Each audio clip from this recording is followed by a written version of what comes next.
La plupart des écosystèmes sont modifiés par l'homme. Leur sauvegarde est aujourd'hui un enjeu majeur. C'est l'objet même de la biologie de la conservation.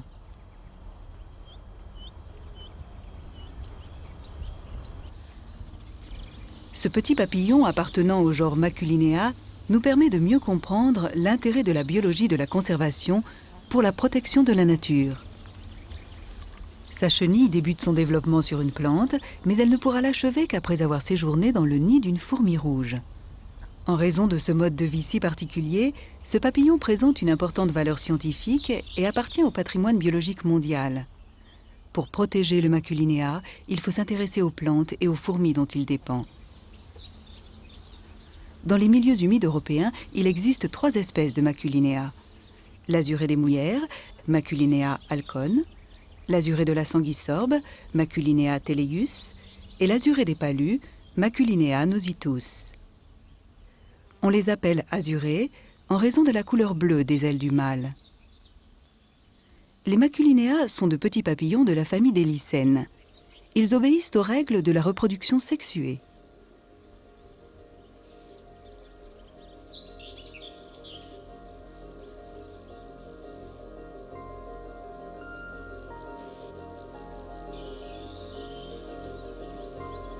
Après l'accouplement, la femelle va déposer ses œufs sur la plante spécifique de son espèce.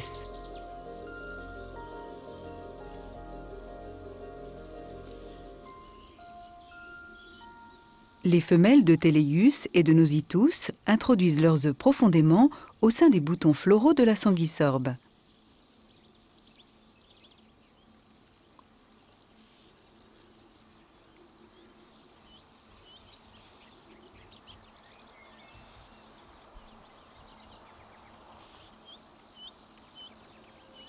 Après l'éclosion, la chenille va se développer pendant environ 3 semaines à l'intérieur de l'inflorescence.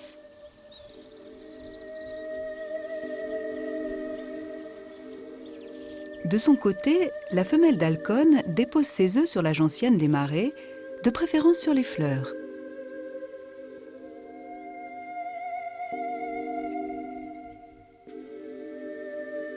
Comme Teleius et Nositus, Alcone débute son cycle à l'intérieur des inflorescences de la plante hôte, où les chenilles vont également demeurer environ 3 semaines.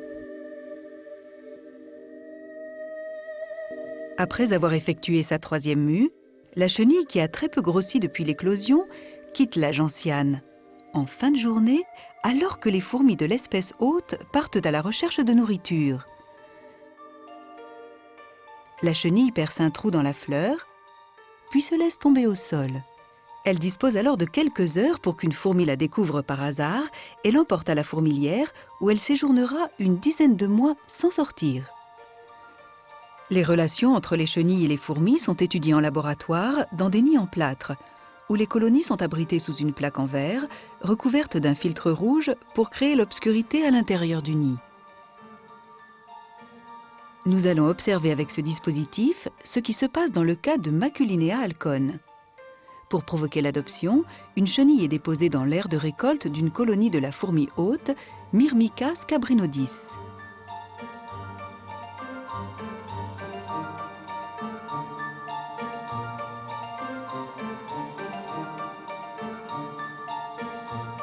La chenille laisse indifférente certaines des fourmis qui la rencontrent. Par contre, elle semble très attractive pour d'autres qui l'examinent plus ou moins longuement à l'aide de leurs antennes et lèchent sa cuticule. Cette dernière est recouverte de substances hydrocarbonées qui semblent impliquées dans l'adoption des chenilles par les fourmis. Ces hydrocarbures cuticulaires mimeraient en effet ce que l'on trouve sur les larves des fourmis hôtes et les induiraient en erreur.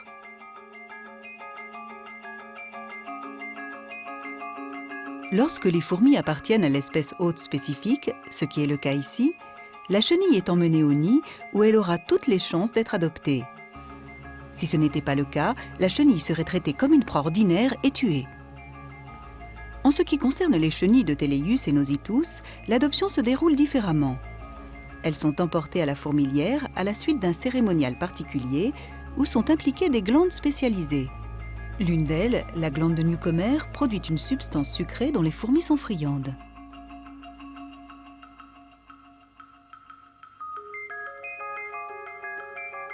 Dès que sa présence est acceptée dans le nid, la chenille est déposée par les fourmis au contact du couvain. Elle se met alors à dévorer les larves de ses hôtes et commence sa phase principale de croissance.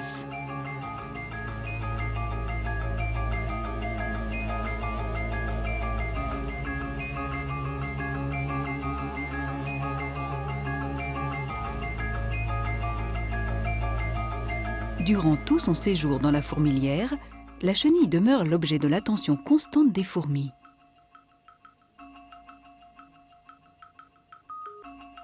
Cette phase de croissance connaîtra un coup d'arrêt à l'approche de l'hiver.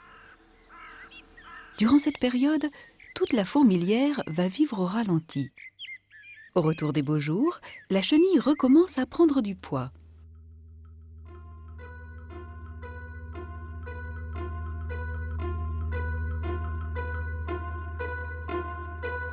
Non seulement la chenille dévore des larves, mais elle est également nourrie par trophalaxie, c'est-à-dire à partir de nourriture régurgitée par les fourmis, à la manière dont celles-ci procèdent entre elles. Il arrive également que les chenilles s'alimentent à partir de nourriture solide qui leur est présentée par les fourmis. Les chenilles produisent des déjections plus ou moins liquides, dont leurs hôtes les débarrassent, la plupart du temps. Les chenilles, parfois nombreuses, se développent à l'abri de la plupart des parasites et des prédateurs. En échange de cette protection, il semblerait qu'elles procurent à leurs hôtes de la nourriture sous forme de sécrétions produites par la glande de Newcomer. À la fin du mois de juillet, la chenille s'immobilise, puis se transforme en chrysalide. D'abord de couleur rosée, celle-ci prend progressivement une coloration de plus en plus foncée. Au bout d'une quinzaine de jours, la chrysalide laisse apparaître par transparence la couleur des ailes du futur papillon.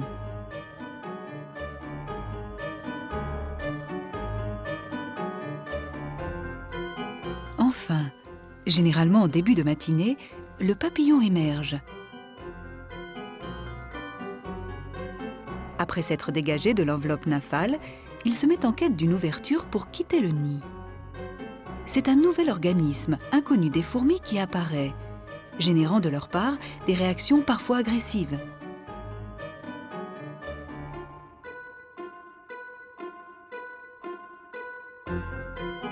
Dès qu'il a trouvé la sortie, il quitte le nid et part à la recherche d'un support pour déployer ses ailes.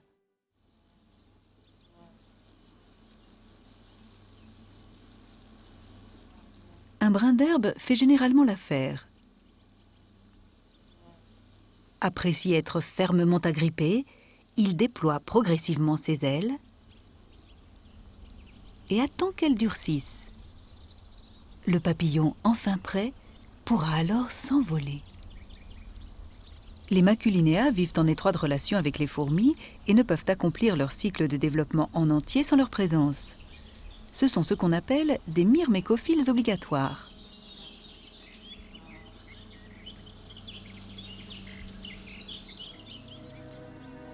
Dès le début de leur vie imaginale, les papillons devront faire face à de nombreux prédateurs.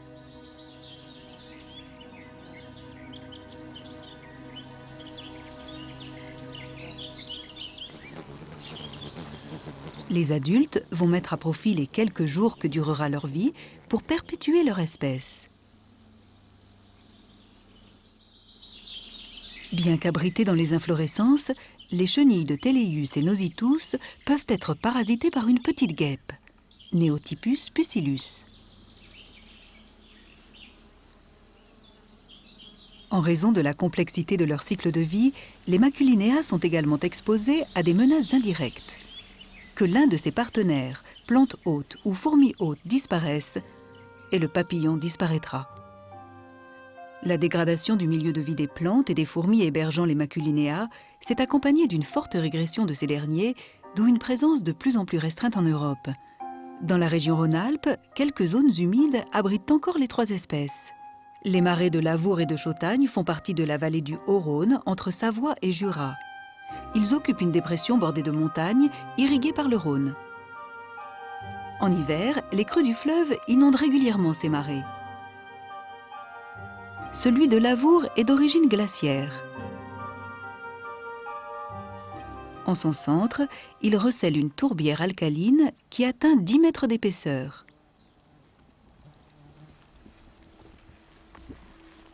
La tourbe y fut exploitée pendant des siècles pour le chauffage de l'habitat.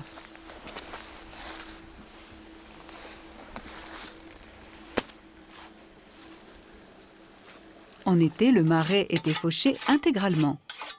Les paysans y menaient leurs bêtes à des périodes bien précises. En ce temps-là, le marais était source de revenus pour les hommes. En l'exploitant, ils maintenaient l'écosystème en équilibre.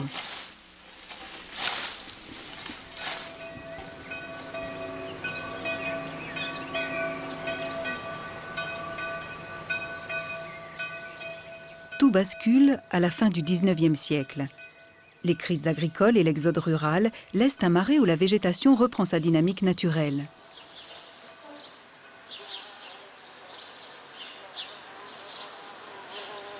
L'aulne glutineux et la bourdaine envahissent les prairies abandonnées, puis évoluent rapidement vers l'aulnée glutineuse, le stade forestier ultime.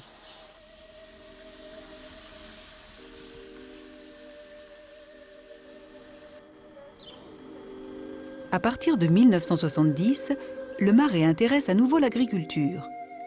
Les prairies sont labourées et drainées pour permettre la culture des céréales, surtout le maïs. Ces nouvelles pratiques, soutenues par la politique agricole commune, génèrent des paysages uniformes et bouleversent les écosystèmes. La culture du peuplier aussi ronge le marais. Les politiques d'aménagement du territoire se révèlent alors incohérentes. Aujourd'hui encore, les pouvoirs publics accordent des aides financières à cette agriculture intensive, tout en déclarant vouloir préserver les zones humides.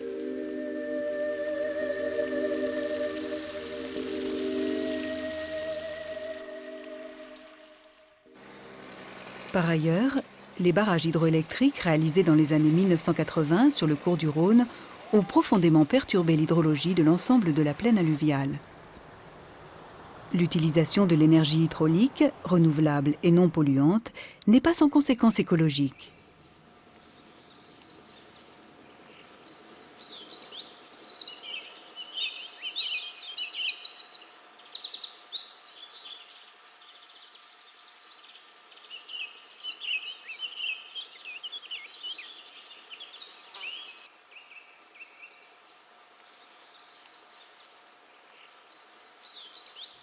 En 1984, l'État classe 474 hectares du Marais en réserve naturelle.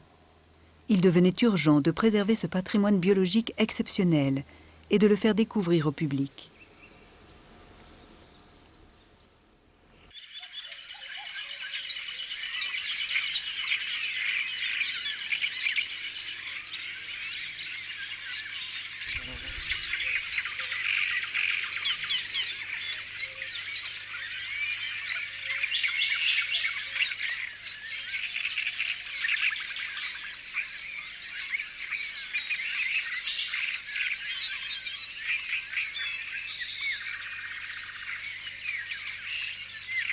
L'eau qui conditionne l'existence même des marais ne facilite pas leur accès.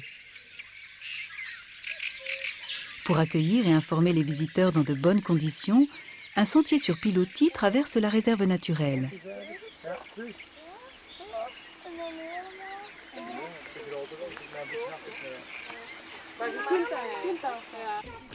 La découverte des milieux naturels est ainsi rendue possible en toute saison.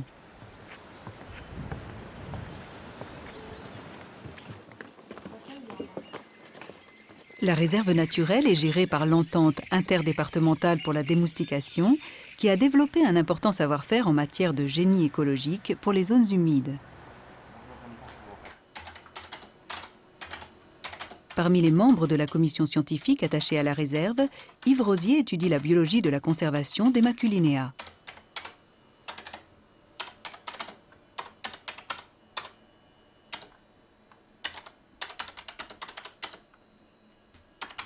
Connaître, observer, étudier.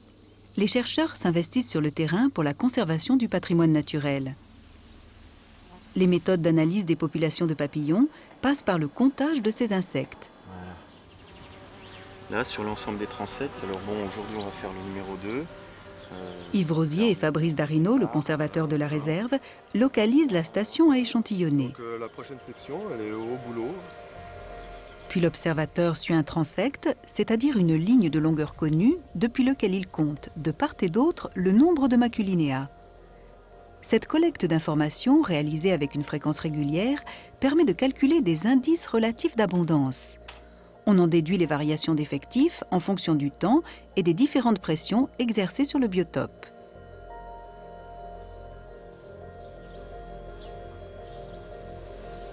L'objectif est de mieux comprendre les relations spatiales entre les différents partenaires et le fonctionnement de la métapopulation.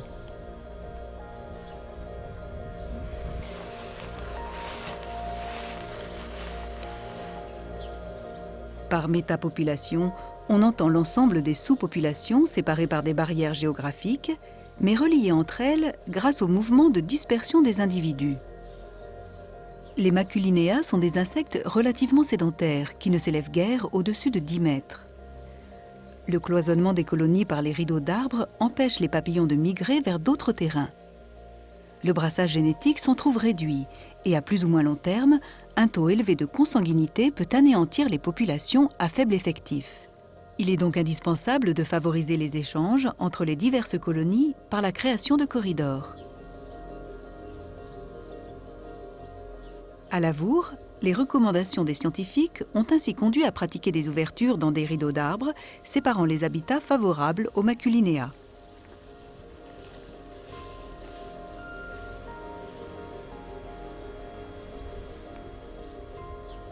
Outre le suivi des adultes, l'analyse de la distribution des pontes est source de nombreuses informations pour l'estimation des effectifs des maculinéas et de leur répartition spatiale. Chaque espèce de maculinéa a des exigences spécifiques. Il est alors indispensable de prendre en compte non seulement la répartition des plantes hôtes, mais également celle des fourmis hôtes. L'absence de corrélation sur le terrain entre le nombre de plantes hôtes et le nombre de fourmilières indique que la survie des maculinéas dépend principalement d'une densité suffisamment élevée des fourmilières. Les chances de récupération des chenilles tombées au sol sont ainsi augmentées. Chaque espèce de myrmica est sensible aux variations microclimatiques et s'installe selon une hauteur de la strate herbacée qui lui est spécifique. Avant toute action de gestion, il est indispensable de vérifier l'identité des fourmis hôtes. En l'absence d'informations précises, il faut poursuivre la gestion traditionnelle qui avait permis aux papillons de se maintenir. Alain Rogeau de la Passe, chercheur à l'Université du Maine, étudie les relations entre les fourmis et les maculinéas. Les méthodes qu'il utilise ont été appliquées à Lavour pour déterminer la nature de la fourmi hôte locale de Maculinea halcon.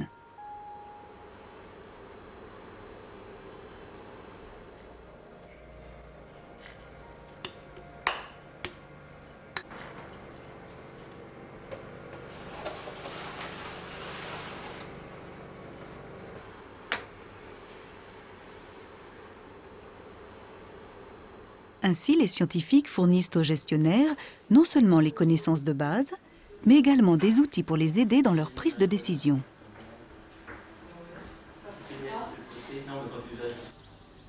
Au vu des étroites relations existant entre les différents partenaires, on comprend désormais mieux l'importance de considérer l'ensemble papillons, plantes, fourmis dans la préservation des espèces de maculinéa.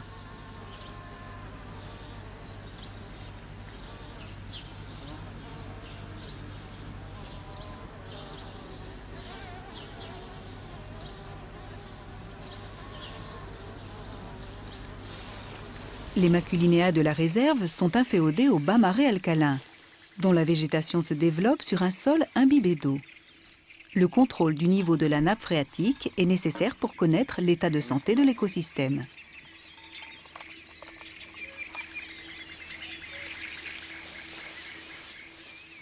D'autant que certaines activités autour de la réserve naturelle altèrent l'hydrologie du marais.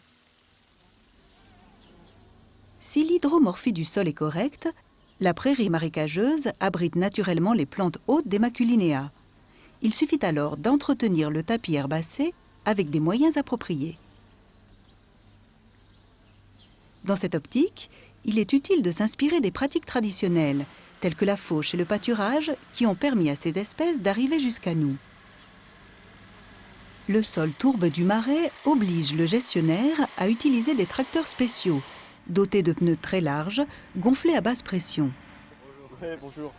Voilà, donc ce qu'il faudrait, c'est au fond, là, la zone des rumex, en fait. Sur les terrains plus portants, l'idéal est de proposer aux agriculteurs d'intervenir eux-mêmes. Comme le gestionnaire, ils doivent attendre la fin du mois d'août pour faucher, afin qu'un maximum de chenilles ait quitté les plantes hautes.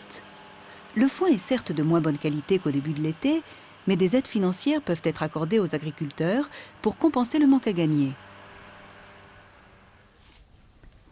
Le pâturage en marais doit être extensif pour ne pas abîmer les sols fragiles et pour préserver les plantes. Dans la réserve naturelle, les troupeaux sont déplacés au cours d'une même saison sur diverses parcelles pour répartir la pression de pâturage.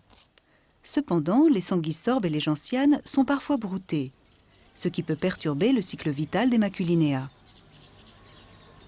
La fauche et le pâturage ne sont jamais réalisés sur la totalité de la prairie la même année, afin d'offrir de larges zones refuge pour les papillons et les fourmilières. Certaines prairies, où vivaient autrefois les maculinéas, sont presque boisées. Le matériel moderne permet de restaurer le tapis herbacé en une succession d'opérations bien déterminées. Les jeunes arbres sont broyés avec une pelleteuse équipée de chenilles très larges. Les souches sont ensuite enfouies dans la tourbe pour empêcher les rejets.